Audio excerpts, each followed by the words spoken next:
And to the issue of cage fighting or mixed martial arts, with reports that competitors under 18 could be banned from combat sport under restrictions being considered by the ACT government. Now, this lines up with calls from the Australasian College of Emergency Medicine that the sport should be subject to stricter conditions.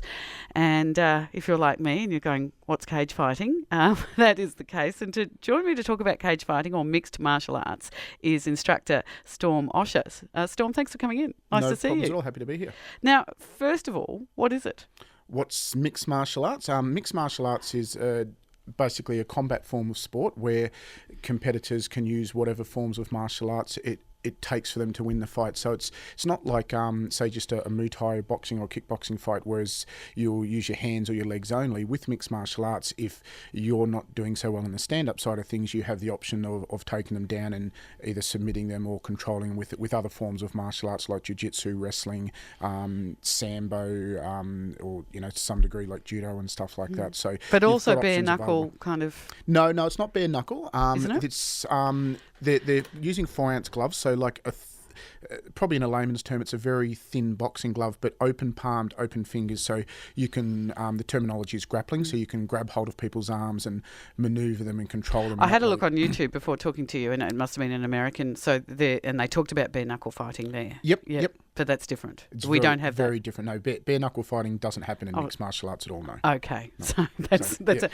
And the cage bit. Why in a cage? The cage is a lot of people I speak to about it. It looks very intimidating and scary and all that kind of gear. But at the end of the day, one thing you've got to remember about it is you've got two highly trained athletes. They're not just people off the street that are drunk that just want to have a bar fight. They're trained athletes that go in there with the knowledge that they want to compete in this case, the combat sport of mixed martial arts. A lot of people will look at the cage and think that they're trapped in there. It's not the case at all. If a competitor wants enough, they've just got to either verbally or physically tap out. You've got the audience kind of leaning up against the cage? No. It's the same as any other fight sport. It's all controlled. It's some events will have standing room. Most of them are tiered seating, and the audience is, to be honest, even at the smaller events, they're probably at least 10 metres away from the cage. The reason it's conducted in a cage as opposed to traditional boxing rings and that, it's actually safer for the fighters, the competitors, the athletes that are in there. There's no risk of falling out through the ropes when you're pushing someone against the fence or the cage and stuff like that. And you can actually have what they call a free fight, so there's no interference from the ropes or sliding out or somebody using ring craft to crawl out underneath the ropes to get it restarted in the centre. So it lets them fight it out, and basically whoever the better man is wins. Where did it start? Where did it come from?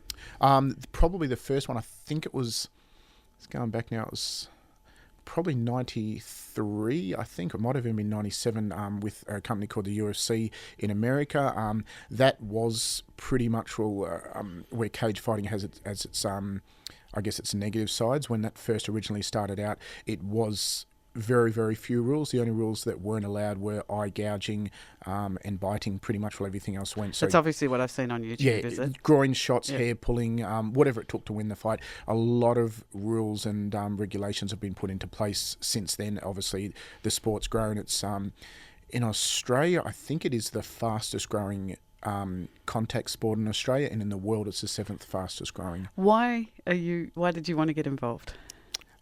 Look, to be honest, I'm not too sure. Maybe it's just a guy thing. My parents got me into martial arts when I was very, very young, and it was traditional stand-up martial arts where my background comes from, and probably about I hadn't done it in about 15 years. My father was an Olympic and Commonwealth weightlifter, and I tended to sort of, like most children would do, or teenage kids, follow in their footsteps. So I stopped doing the martial arts and got into powerlifting and weightlifting, and then discovered cars and women, and my obviously priorities changed a lot from there. So I hadn't done. You're father of 5 kids. I'm a father of 5 kids now. Yes, exactly. But I hadn't competed in probably about 15 odd years, and there was I can't remember what event it was, but there was obviously, with my passion for martial arts, I was watching a show which was a mixed martial arts show, and I looked at that and thought, wow, that looks really good, because again, it was it's the ignorance of certain people, and I was certainly that way myself, to be honest, several years back, is like stand up is all it takes to win a fight. If somebody wants to grab hold of you, all you do is, you knock them out, and it's as simple as that. But nothing could be further from the truth, and it really opened my eyes when I saw a mixed martial arts cage fighting competition. And how many have there been in Canberra? how many events or how many actual fights? Well, events. And when did we first see them here in Canberra? When you first saw them here in Canberra was January this year, which was Brace for War Corporation, probably one of the biggest cage fighting events in Australia. And they just recently came back to do a second instalment in August, and we'll be back again in February. So it's I think it's a fantastic thing for And Canberra. you were involved in the first one? Were you? Yes, I was involved in the first one. I actually rang, when I heard it was coming to Canberra, I rang up the promoter and said, basically, I'll pay you to have the first cage fight in Canberra, just as I guess something to tell the grandkids about and all that kind of gear. And how'd you go? I did okay, actually. I won the fight, so I did okay. I could have easily lost it. That's what happens in mixed martial arts. The fight can change on a pinhead, but luckily enough, I had my hand raised at the end of it, and I did okay. So it was good for me. Now, to this issue that the ACT government is considering looking at restrictions, competitors under 18 could be banned from it. Yep. And also this coincides, of course, with the call from the Australasian College of Emergency Medicine, and this follows a 41-year-old man suffering a grappling injury which led to a stroke. Yes, that's correct. Yep. Okay. Yep. So what is your response to a restriction of... Restrictions of mixed martial arts, I personally do not have a problem at all with it. I think it's a good thing.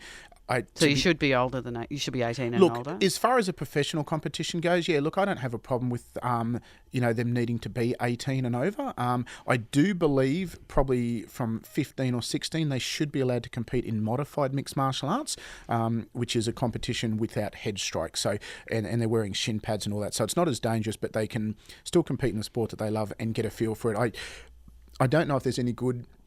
As soon as somebody turns 18, they go straight into a first professional cage fight. I don't think that's a safety thing, and a lot of promoters wouldn't look at doing that either. But as far as regulations go, I honestly have not spoken to a mixed martial artist or a promoter that is against it. It's as long as a promotion, and it's all about, I guess, the promoter themselves. So you feel like it should be subject to stricter conditions? Absolutely. There's no problems. I don't think there's a need for it. In ACT, Queensland, self-regulated, and as long as the promoters are doing the right thing by the fighters and all the safety measures in place, we've been doing that for many years now, and without a problem at all. So I don't think there's a need or a call for it. But as far as it being regulated, there's certainly no dramas with it being regulated either. And we've gone through the people in the industry have had our first meeting with the SRS about putting regulations in place, and they've done up the second draft, which is I think got about 11 recommendations in it, and it's all good stuff. Storm Oshyer is with me, a mixed martial arts instructor and a former competitor. We're talking about mixed martial arts or cage fighting. I've got a text here from Bruce saying, can you ask about tap-outs? I felt sick watching a guy convulse on TV having a pressure point pressed on or air restricted. Okay, look, it won't be a pressure point because of the rules that are in it. You're not allowed to use small finger manipulation or anything like that. So it wouldn't be a pressure point. What they're probably talking about is maybe an artery choke as opposed to an oxygen choke. Each side of your neck's got two main arteries, and I'm obviously not sure what type of choke they're talking about there. But you've got things like triangles or rear naked chokes, and what they do is they stop the blood supply to the brain. Now, a person will obviously tap out if they're uncomfortable or if they're about to pass out or something like that. There's personally, I don't think there's any real risk or danger in it all. It's up to the competitor. Now, convulsing, I can't see somebody throwing up from it or anything like that. If I guess they're not doing so well, you've got to kind of question their fitness level, whether they should have been in there to begin with, or maybe at the end of the day they were trying to be a little bit too competitive, and when you're caught, you've got to make that decision. Do I give up or do I keep fighting and continue? Maybe they let it go a little bit too longer from there.